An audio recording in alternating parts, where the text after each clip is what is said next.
Днес ще направя нещо, което почти никой сатиричен BG YouTube канал не е правил. Да изляза навън. Не, шегувам се. Няма как да изляза навън с тия треви, боболешки. Това няма как да стане. Или има? Не, няма. Няма. Или пък има? Казах не, бе. Има. Не. Има. Не. Или пък има? Казах не.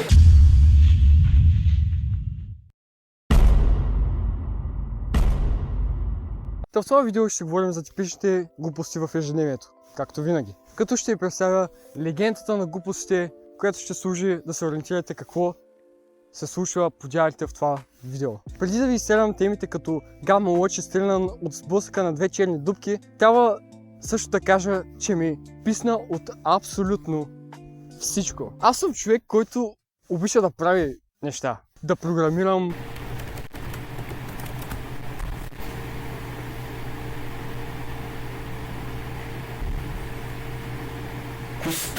да правя някакви песни, да карам скейт и да правя тъпи видеа. Като това. И пак човек не мога да спра да мрънкам. Нещо не ми е достатъчно. Се мъча за всичко да е перфектно, обаче създавам някакъв доста скучен хаос. Сега доста хора ще кажат, окей, кога да фък хаос е забавен, което е също така доста добър въпрос. Ще го обясня с мой личен пример. Вау, звучи много тъп. Главата ми буквално е телевизор. Аз не мога да спра да мисля. Случва се толкова много неща в съвременния живот. Някои хора ще го нарекат daydreaming, ама аз ще го нарека 24/7 daydreaming, човек. Мисъл, мен ми се случва абсолютно винаги. Буквално мога да седна на леглото си и да стоя така и да мисля.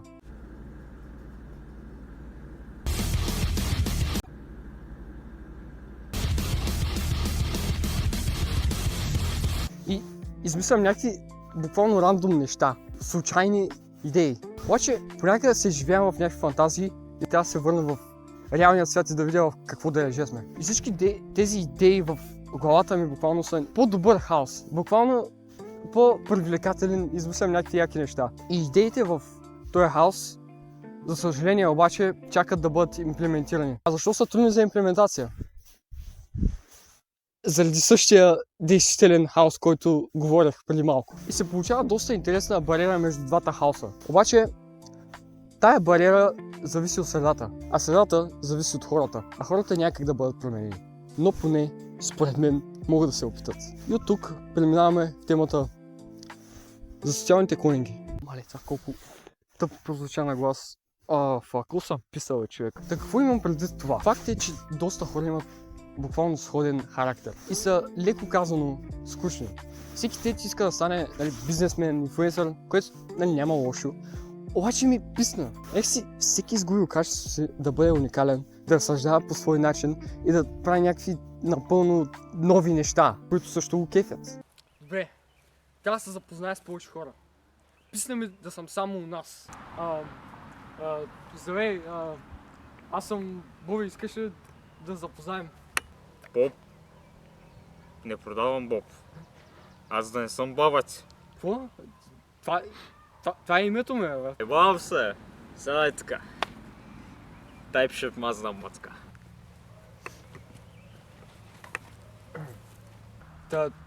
Имаш ли някакви хобита, неща с които се занимаваш? Обичам да работя blue collar. Виждаш ли ония бетон там? Работя там. Ти не как да си там, бе? Не, брат, пълничен съм. Окей, имаш ли някакви други хобита? Главно машинки. Ясно. Играеш някакви игри, нещо? Основно лига. Паднах на голд от плат. А ти кой ранг си? Не играя лига.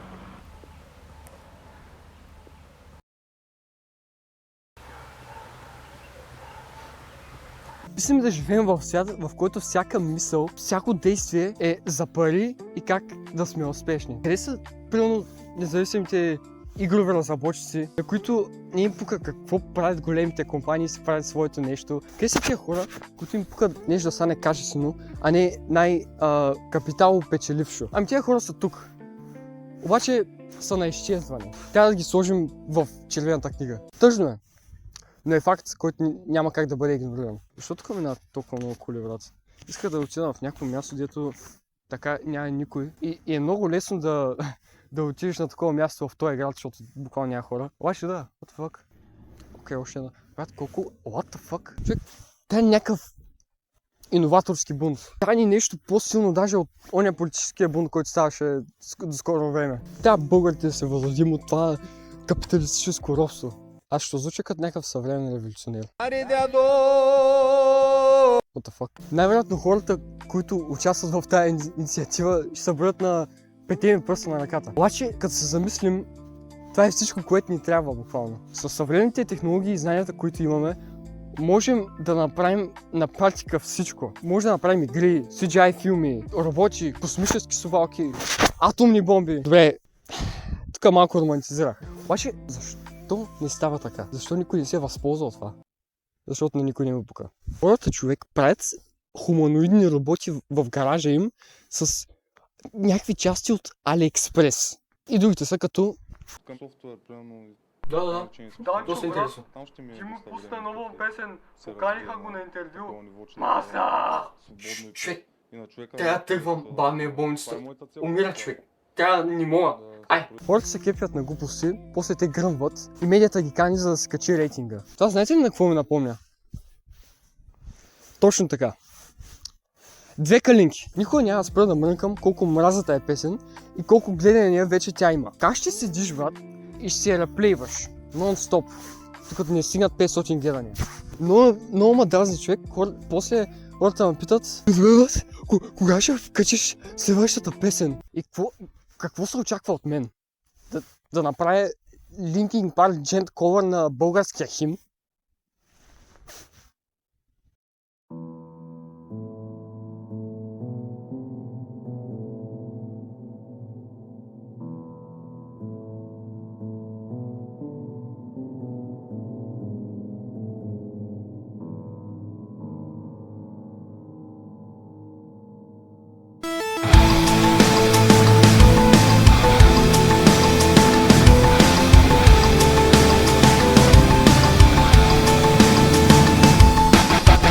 Безчестия народа наш любим, майко дай ни мъжка сила, пътя им непродължим. Лично братя българи с над Москва и мери бой, партия велика води нашия победен строй.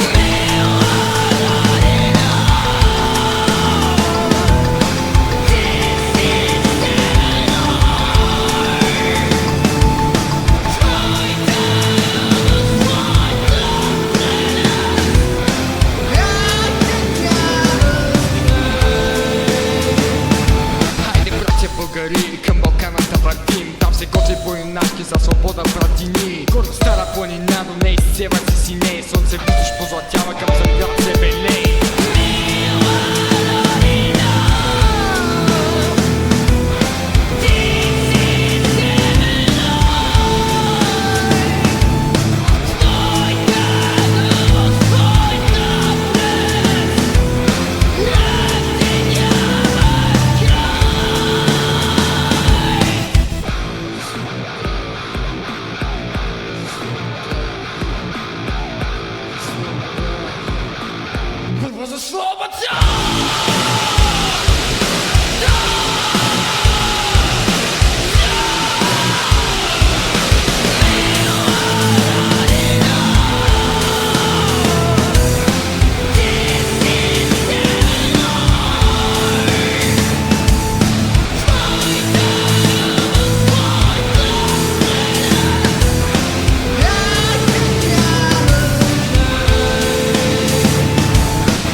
Сега доволни ли се?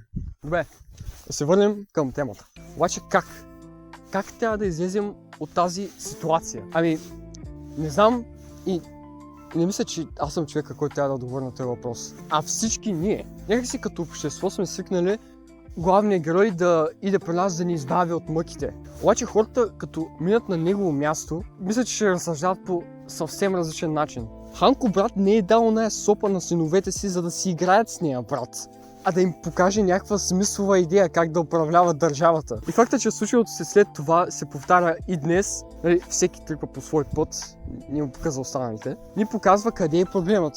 Обаче ние сме или глухи, или слепи, или и двете, че да не го разберем. Сега тук очаквате някакво заключение. Обаче аз няма го дам, а ще го оставя за вас. И не е в факта, че ме мързи. Както края на всеки клип, благодаря ви, че изгубихте времето. Айде, чао! Да, целта на това видео е не да стигнем 500 гледания като две калинки, а минус 500 гледания. Ако това видео стигне 250 дизлайка, ще направя фейс ревю на краката си.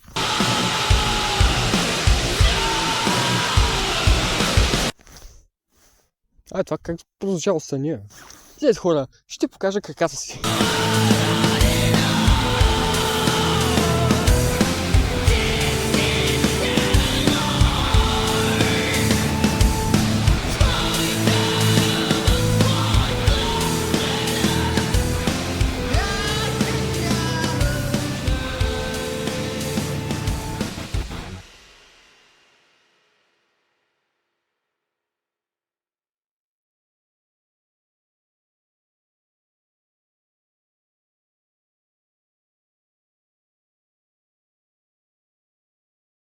Не, кажи по-хубаво. Добре, 0,11-ките и го кътваш тук.